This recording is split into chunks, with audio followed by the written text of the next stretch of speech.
sí. Senyor Junqueras, per què va fracassar aquell intent?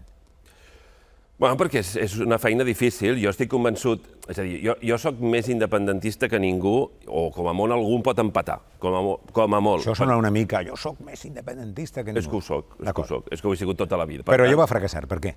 I, per tant, estava convençut que havíem de portar el nostre compromís, havíem de complir-ho, i el nostre compromís era fer un referèndum, el vam fer, el nostre compromís era arribar el 27 d'octubre i vam arribar, i, per tant, jo estic absolutament orgullós del que vam fer, perquè em sembla que és el que havíem de fer, i perquè em sembla que defensant la democràcia i defensant el dret de vot dels ciutadans i defensant les urnes i defensant, doncs, és com ens guanyem el dret a seguir-ho defensant. Els drets s'han d'exercir.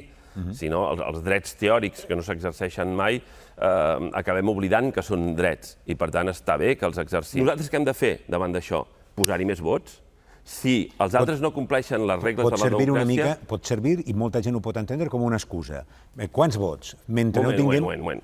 Una excusa... Si algú s'atreveix a dir-me a mi que això és una excusa després de xupar-me 3 anys de presó, els ha de tenir molt ben posats, molt ben posats, perquè que comenci ell a passar cap allà i després m'ho expliqui, d'acord? Per tant, nosaltres com guanyem?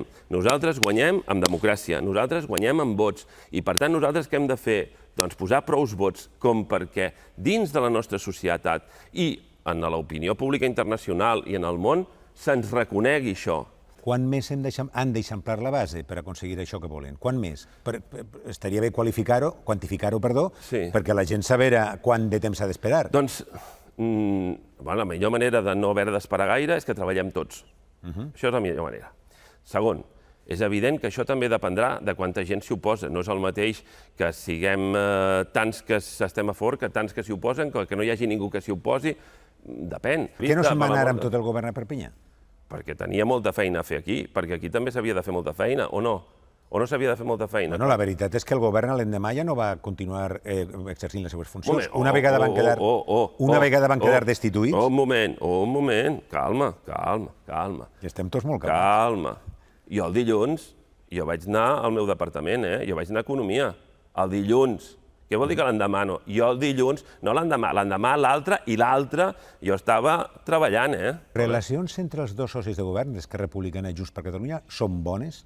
És a dir, hi ha prou unitat i prou complicitat? Jo aquest cap de setmana, com li he dit, he parlat amb la consellera Vergés, he parlat amb el vicepresident Aragonès, he intercanviat missatges amb la consellera d'Agricultura, amb el conseller de Treball, Afers Socials, etc., amb tothom.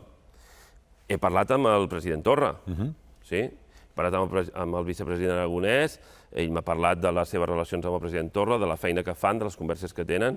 I què li ha dit? Doncs que va bé tot? Que treballen cada dia com a feres perquè això vagi bé. Considera que les relacions que intenta establir Esquerra amb el govern, amb el PSOE, facilitant la investidura, pressupostos, el que faci falta... El que faci falta... Facilitant. Això ho ha dit vostè, el que faci falta. D'acord. Esquerra Republicana el que ha de fer és intentar posar sobre la taula que a Catalunya hi ha un conflicte polític amb l'estat espanyol. I l'evidència d'això és que hi ha una taula de negociació. I això és el que sempre havia demanat tothom. Una taula una mica rara. Tothom havia demanat una taula per poder parlar. Tothom havia defensat que calia parlar, que calia negociar, tothom. S'ha de fer costat. I qui ho ha fet possible ha sigut Esquerra Republicana. Una altra cosa és quin serà el resultat. I Esquerra Republicana treballarà perquè el resultat sigui el millor possible. I si el resultat no és el millor possible, Esquerra Republicana treballarà per aconseguir aquelles majories que facin inevitable que això acabi passant. I això vol dir una república catalana independent que ajudi a la gent, que es preocupi per la gent i que millori les condicions de vida de la gent. Això és el que farà Esquerra Republicana.